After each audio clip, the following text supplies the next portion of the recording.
बोलो काशी विश्वनाथ भगवान की जय। श्री शिव महापुराण की जय। नमः पार्वती पतये हर हर महादेव हर। परम मंगलमय शिव महापुराणનો આજે પ્રથમ દિવસ છે,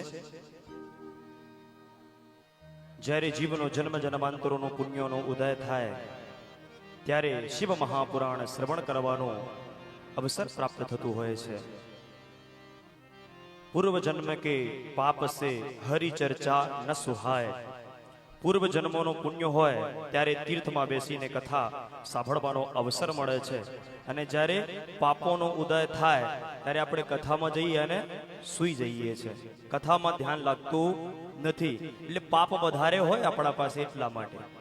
અને પુણ્ય ઉદય થાય ત્યારે ગમે તે જગ્યાએ કથા થતી હોય અને મનની અંદર આપણે સાંભળવાની ઈચ્છા થાય છે, તો સમજી જવાનું કે ક્યાંક ને ક્યાંક ભગવાનની આપણા ઉપર કૃપા છે। એક શ્લોકની અંદર બહુ સરસ કહ્યું છે કે અન્ય ક્ષેત્રે કૃતમ પાપમ તીર્થ ક્ષેત્રે વિનશ્યતિ। ખૂબ સાંભળવાની, ધ્યાનથી સાંભળજો। અમુક જગ્યાએ પાપ થાય તો એ પાપ મહારાજ કી જય હો। અમુક જગ્યામાં આપણે પાપ કરીએ એ તીર્થમાં ધોવાઈ જાય, તીર્થમાં આવીને આપણે સત્કર્મ કરીને ધોવાઈ જાય। અને ભૂલથી કદાચ જો તીર્થમાં આપણાથી પાપ થાય તો વજ્ર લેપો ભવિષ્યતિ।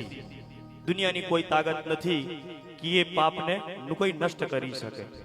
એટલે આપણે તીર્થમાં આવ્યા છે। વાણીથી શરીરથી કોઈ પણ પ્રકારનું પાપ ના થાય આપણાથી, એ વસ્તુનું ખૂબ ધ્યાન રાખીશું। આપણા શબ્દોથી કોઈની લાગણી ના દુખાય એનું પણ ખૂબ ધ્યાન રાખીશું।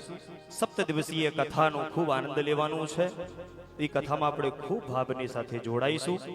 આવો પરમ મંગલમય શ્રી શિવ મહાપુરાણનો આજે પ્રથમ દિવસ છે અને બીજું સત્ર છે।